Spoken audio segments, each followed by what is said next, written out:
Last day का काम है डे 12 का, और ये बहुत आसान है, आपने क्लास 3 में भी ये एप्लीकेशंस की होंगी। It is exercise 6, application for leave due to sickness. Application for leave due to sickness. जब आप बीमार हो जाते हैं और छुट्टी करना चाहते हैं तो आपको ऐसी एप्लीकेशन लिखनी होती है। जब आप एप्लीकेशन लिखते हैं और आप स्कूल में भेजते हैं तो उसका यही पैटर्न होना चाहिए। तो अब देखिए मेरे साथ, the principal, THE the, PRINCIPAL, principal. Principal के स्पेलिंग्स अक्सर लोग गलत लिख देते हैं, बहुत ध्यान से याद रखिएगा कि प्रिंसिपल के यही स्पेलिंग्स होते हैं, इनमें कभी मिस्टेक नहीं करनी चाहिए। The principal comma, the principal comma, करलोट रेजिडेंशियल कॉलेज। आपको अपने कॉलेज का बहुत अच्छा नाम आना चाहिए, करलोट रेजिडेंशियल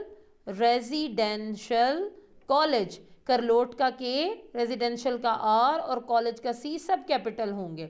द प्रिंसिपल कॉमा करलोट residential college comma Islamabad, Islamabad, Islamabad. Islamabad का आई भी कैपिटल होगा और इस्लामाबाद के बाद full stop. The principal comma करलोट residential college comma Islamabad full stop.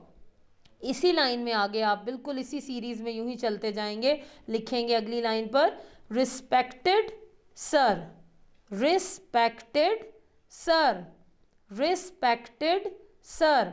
Respected का आर कैपिटल होगा और सर का एस, रिस्पेक्टेड सर कॉमा। अब इसके बाद अगली लाइन से आपने एप्लीकेशन लिखनी शुरू करनी है। Kindly, kindly grant me leave for 1 day, kindly grant me leave for 1 day, kindly grant me leave for 1 day. ये जो I.E है इसके बाद फिर एक डॉट है और फिर कॉमा है, इसको क्या बोलते हैं? इसको बोलते हैं दैट इज, दैट इज। इसको हमेशा आपने याद रखना है, कभी भी IE नहीं कहना, इसको आपने बोलना है that is. Kindly grant me leave for 1 day, that is, that is, that is. जो भी डेट होगी आप फर्ज करें ये वाली लिख दें, जून 23, जून महीने का नाम पहले आएगा फिर डेट आएगी, जून 23, 2020। Kindly grant me leave for 1 day, that is June 23, 2020 full stop. I have a health problem, I have a health problem, I have a health problem due to which, due to which I cannot come to the college, I cannot come to the college। ये can not में एक mistake है, can और not में थोड़ा सा difference होता है, थोड़ा सा फासला होता है, इनको जोड़ के नहीं लिखते, कैन और फिर थोड़े से फासले के बाद नॉट लिखते हैं। यहाँ पर इकट्ठा लिखा हुआ है, आप इसको अलग अलग लिखिएगा। I have a health problem due to which I cannot come to the college. Kindly grant me leave for 1 day, that is June 23, 2020. Full stop. I have a health problem due to which I cannot come to the college. जी, और जब ये आपने application यहाँ तक लिख ली तो उसके बाद आप उसी सीरीज़ में उसी लाइन में सीधे आते हुए लिखेंगे थैंकिंग यू, थैंकिंग यू। कभी भी थैंक यू नहीं लिखते, पूरा लिखते हैं थैंकिंग यू, थैंकिंग यू। इसके बाद comma, thanking you yours obediently, yours obediently, yours obediently, obediently, yours obediently comma, यहाँ पर आपका नेम आ जाएगा और यहाँ पे आपकी क्लास। तो स्टूडेंट्स ये आपका डे 12 का काम है, लास्ट डे का काम, और आपने इस एप्लीकेशन को अपनी नोटबुक्स पर लिखना है और इसको बहुत अच्छी तरह से याद करना है। आपको आपके 12 के 12 दिन का काम बड़ी डिटेल से बता दिया गया है, समझा दिया गया है। आपने इसको बहुत अच्छी तरह से नोटबुक्स पर नोट करने वाला काम नोट करना है और याद भी करना है। Thank you. अब हम आते हैं क्वेश्चन नंबर 8 की तरफ। Solve the following word problems. Question number 1 है, ए है, Ahmad has to distribute Rs 2400 among 12 children. What amount will each child get? अब ये सॉल्व वर्ड प्रॉब्लम्स हैं, तो ज़रा देखें सोल्यूशन इसका। पहले क्वेश्चन का टोटल अमाउंट कितनी है हमारे पास? 2400। नंबर ऑफ चिल्ड्रन कितने थे? 12। कितने थे? 12। ईच चाइल्ड गेट, तो अब हमने कोई भी अमाउंट जब हम डिवाइड करते हैं तो इसका मतलब है कि हमने डिवाइड ही करनी है, डिस्ट्रीब्यूट करना है यानी डिवाइड करना है। 2400 को 12 से डिवाइड करना है। तो ये देखिए 2400 12 को डिवाइड किया हमने, 12 2s are 24। अब ये पूरा हो गया, ये 2 0 जो बच गए हमने ऊपर लिखे तो ये 200 आ गया आंसर। तो इसका मतलब ये है कि ईच चाइल्ड को 200 रुपये मिले, 200 रुपीज़ मिले। अब अगला क्वेश्चन देखें। There are 56,423 school going children in a town. If 35,786 are in secondary, how many children are there in primary schools. यानी ये इतने स्कूल गोइंग बच्चे हैं, इतने जो है वो सेकेंडरी स्कूल जाते हैं। तो पूछा जा रहा है कि प्राइमरी स्कूल में कितने जाते हैं। तो जाहिर है टोटल में से सेकेंडरी स्कूल जाने वाले बच्चों को हम सब्ट्रैक्ट करेंगे तो प्राइमरी स्कूल जाने वाले बच्चों की तादाद आ जाएगी। देखें टोटल स्कूल गोइंग चिल्ड्रन, इसी तरह आपने अपनी नोटबुक के ऊपर इसको कॉपी करना है जैसे ये आपको नज़र आ रहा है। टोटल स्कूल गोइंग चिल्ड्रन ये हैं 56,423। Children in secondary schools 35,786। Children in primary schools, तो हमने इसको माइनस किया, जिस तरह मैंने आपको माइनस करने का तरीका बताया है इस तरह आप उसको माइनस कर लें तो आपके पास ये प्राइमरी स्कूल गोइंग चिल्ड्रन की तादाद आ जाएगी। अगला question, the government had kept Rs 125,500,000 for the construction of a flyover by it, but it now requires 345,675 rupees more for its completion. What will be the new cost of this project? यानी इतनी रकम जो है हुकूमत ने रखी हुई थी इस कंस्ट्रक्शन को, फ्लाईओवर को कंस्ट्रक्ट करने के लिए, लेकिन उसको इतनी रकम की और ज़रूरत पड़ गई।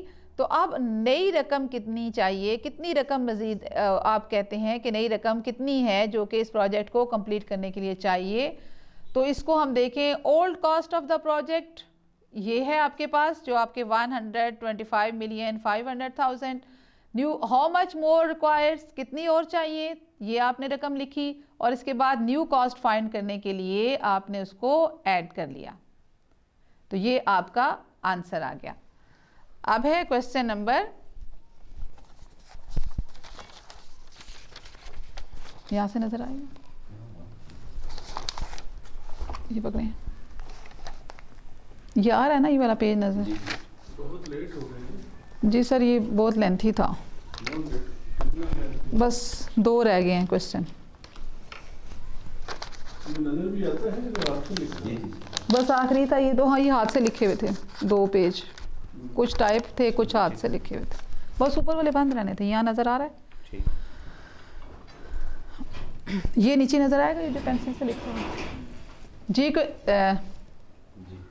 ओके, डी क्वेश्चन है 125 energy savers cost Rs 1,875। What will be the cost of 200 energy savers. यानी अगर 125 एनर्जी सेवर की जो कीमत है, प्राइस है वो 1,875 है, तो 200 और एनर्जी सेवर की क्या कॉस्ट होगी। तो वो हम इसको देखें, सॉल्व करते हैं।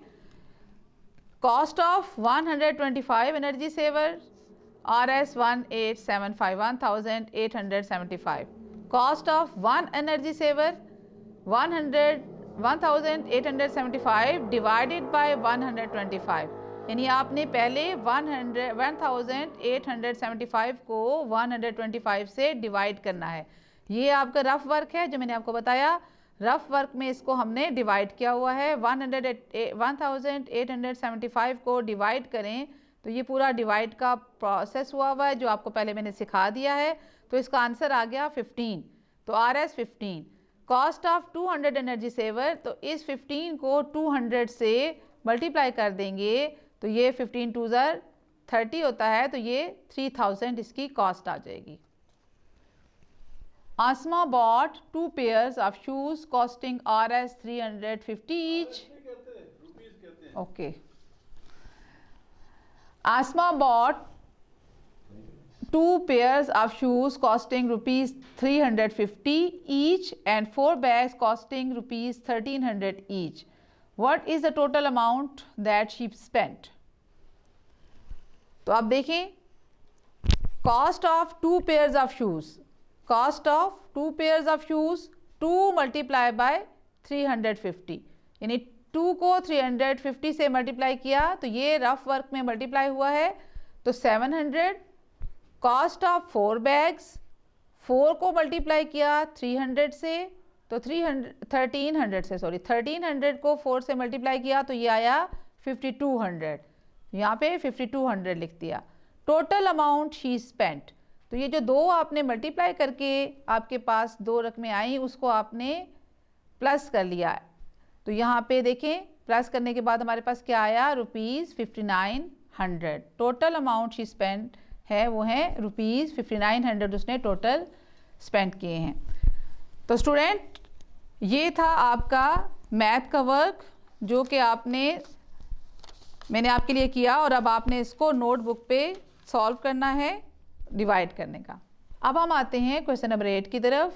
Solve the following word problems. Question number 1 है, ए है, Ahmad has to distribute RS 2400 among 12 children. What amount will each child get? अब ये सॉल्व वर्ड प्रॉब्लम्स हैं तो ज़रा देखें सोल्यूशन इसका। पहले क्वेश्चन का टोटल अमाउंट कितनी है हमारे पास 2400। नंबर ऑफ चिल्ड्रन कितने थे 12, कितने थे 12। ईच चाइल्ड गेट, तो अब हमने कोई भी अमाउंट जब हम डिवाइड करते हैं तो इसका मतलब है कि हमने डिवाइड ही करनी है, डिस्ट्रीब्यूट करना है यानी डिवाइड करना है। 2400 को 12 से डिवाइड करना है। तो ये देखिए 2400 12 को डिवाइड किया हमने, 12 2 24। अब ये पूरा हो गया, ये 2 0 जो बच गए हमने ऊपर लिखे तो ये 200 आ गया आंसर। तो इसका मतलब ये है कि ईच चाइल्ड को 200 रुपये मिले, 200 रुपीज़ मिले। अब अगला क्वेश्चन देखें। There are 56,423 school going children in a town. If 35,786 are in secondary, how many children are there in primary schools. यानी ये इतने स्कूल गोइंग बच्चे हैं, इतने जो है वो सेकेंडरी स्कूल जाते हैं। तो पूछा जा रहा है कि प्राइमरी स्कूल में कितने जाते हैं। तो जाहिर है टोटल में से सेकेंडरी स्कूल जाने वाले बच्चों को हम सब्ट्रैक्ट करेंगे तो प्राइमरी स्कूल जाने वाले बच्चों की तादाद आ जाएगी। देखें टोटल स्कूल गोइंग चिल्ड्रन, इसी तरह आपने अपनी नोटबुक के ऊपर इसको कॉपी करना है जैसे ये आपको नज़र आ रहा है। टोटल स्कूल गोइंग चिल्ड्रन ये हैं 56,423। Children in secondary schools 35,786। Children in primary schools, तो हमने इसको माइनस किया जिस तरह मैंने आपको माइनस करने का तरीका बताया है, इस तरह आप उसको माइनस कर लें तो आपके पास ये प्राइमरी स्कूल गोइंग चिल्ड्रन की तादाद आ जाएगी। अगला question, the government had kept RS 125,500,000 for the construction of a flyover by it, but it now requires 345,675 rupees more for its completion. What will be the new cost of this project? यानी इतनी रकम जो है हुकूमत ने रखी हुई थी इस कंस्ट्रक्शन को, फ्लाईओवर को कंस्ट्रक्ट करने के लिए, लेकिन उसको इतनी रकम की और ज़रूरत पड़ गई। तो अब नई रकम कितनी चाहिए, कितनी रकम मज़ीद आप कहते हैं कि नई रकम कितनी है जो कि इस प्रोजेक्ट को कंप्लीट करने के लिए चाहिए। तो इसको हम देखें, old cost of the project ये है आपके पास जो आपके 125,500,000 new. How much more requires, कितनी और चाहिए, ये आपने रकम लिखी और इसके बाद न्यू कॉस्ट फाइंड करने के लिए आपने उसको ऐड कर लिया, तो ये आपका आंसर आ गया। अब है क्वेश्चन नंबर, यहां से नजर आएगा, ये पकड़े, ये आ रहा है ना ये वाला पेज नजर। बहुत लेट हो गए जी सर, ये बहुत लेंथी था, बस 2 रह गए हैं क्वेश्चन। नजर भी आता है जो आपसे लिखा है। बस आखिरी था ये 2, हाँ ये हाथ से लिखे हुए थे 2 पेज, कुछ टाइप थे कुछ हाथ से लिखे हुए थे, बस ऊपर वाले बंद रहने थे। यहाँ नज़र आ रहा है, ये नीचे नज़र आएगा, ये जो पेंसिल से लिखे हुए जी को ओके। डी क्वेश्चन है 125 energy savers cost RS 1875, what will be the cost of 200 energy savers. यानी अगर 125 एनर्जी सेवर की जो कीमत है, प्राइस है वो 1875 है, तो 200 और एनर्जी सेवर की क्या कॉस्ट होगी। तो वो हम इसको देखें, सॉल्व करते हैं। Cost of 125 energy saver RS 1875, cost of 1 energy saver 1875 divided by 125, यानी आपने पहले 1875 को 125 से डिवाइड करना है। ये आपका रफ वर्क है जो मैंने आपको बताया, रफ वर्क में इसको हमने डिवाइड किया हुआ है। 1875 को डिवाइड करें तो ये पूरा डिवाइड का प्रोसेस हुआ है जो आपको पहले मैंने सिखा दिया है। तो इसका आंसर आ गया 15, तो RS 15। Cost of 200 energy saver, तो इस 15 को 200 से मल्टीप्लाई कर देंगे तो ये 15 2 30 होता है, तो ये 3000 इसकी कॉस्ट आ जाएगी। Asma bought 2 pairs of shoes costing RS 350 each. Okay. Asma bought 2 pairs of shoes costing rupees 350 each and 4 bags costing rupees 1300 each. What is the total amount that she spent? तो आप देखें, cost of 2 pairs of shoes, cost of 2 pairs of shoes 2 multiply by 350, यानी 2 को 350 से multiply किया तो ये rough work में मल्टीप्लाई हुआ है तो 700। कॉस्ट ऑफ 4 बैग्स, 4 को मल्टीप्लाई किया 300 से तो 1300 को 4 से मल्टीप्लाई किया तो ये आया 5200, यहाँ पे 5200 लिख दिया। टोटल अमाउंट शी स्पेंट, तो ये जो 2 आपने मल्टीप्लाई करके आपके पास 2 रकमें आई उसको आपने प्लस कर लिया है।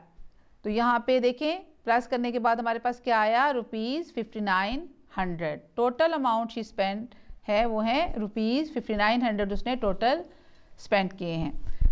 तो स्टूडेंट ये था आपका मैथ का वर्क जो कि मैंने आपके लिए किया और अब आपने इसको नोटबुक पे सॉल्व करना है।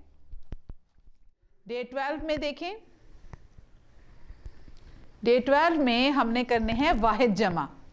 वाहिद जमा, वाहिद एक को कहते हैं और जमा एक से ज़्यादा चीज़ों को कहते हैं। तो वाहिद में देखिए मुल्क, मुल्क, मुल्क की जमा है ममालिक, ममालिक, ममालिक, मुल्क, ममालिक। काफिर, कुफार, काफिर, कुफार, कुफार, कुफार। खातून, खातून, खवातीन, खवातीन, खवातीन। कानून, कवानीन, कानून, कवानीन, कानून, कवानीन। मस्जिद, मसाजिद, मस्जिद, मसाजिद, मस्जिद, मसाजिद। कौम, अकवाम, कौम, अकवाम, कौम, अकवाम। आदत, आदात, आदत, आदत, आदात, आदत, आदात।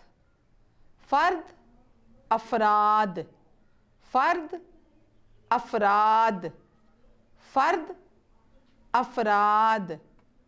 मज़मून, मज़ामीन, मज़मून, मज़ामीन, मज़मून, मज़ामीन।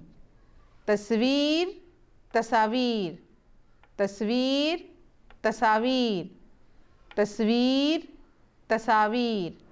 बस ये इतना सा ही काम है कि आपको ये 10 अल्फाज वाहिद और फिर उनके जमा बनाने हैं। याद कीजिए, लिखिए और इमला की सूरत में लिखिए और फिर आगे उसकी जमा लिखिए। What are the main functions of skeleton? Skeleton के बड़े बड़े काम क्या हैं? Skeleton is a framework of bones that helps to support and protect the body and its vital organs. Skeleton जो है वो फ्रेमवर्क है, हड्डियों का एक फ्रेम सा है जो मदद करता है, ताकत देता है हमारे जिस्म को और इसके वाइटल ऑर्गन्स यानी जो ज़रूरी अज़ा हैं उनकी हिफाजत भी करता है। डे 12 पर आपने एक्सरसाइज का क्वेश्चन नंबर 4 अपनी नोटबुक्स पर नोट करना है और इसको ज़ुबानी याद करना है।